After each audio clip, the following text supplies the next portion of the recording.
我爸爸鍾意打高爾夫球、彈鋼琴、唱歌、園藝、打網球、踩單車同埋聽音樂。我哥哥係一個運動員，佢鍾意多種不同嘅運動。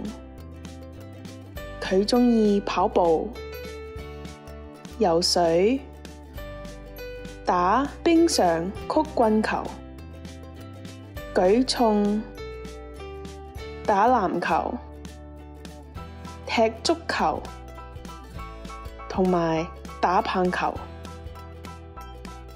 我細佬鍾意睇書、睇戲、瞓晏覺同埋玩遊戲機。係咁先啦，拜拜。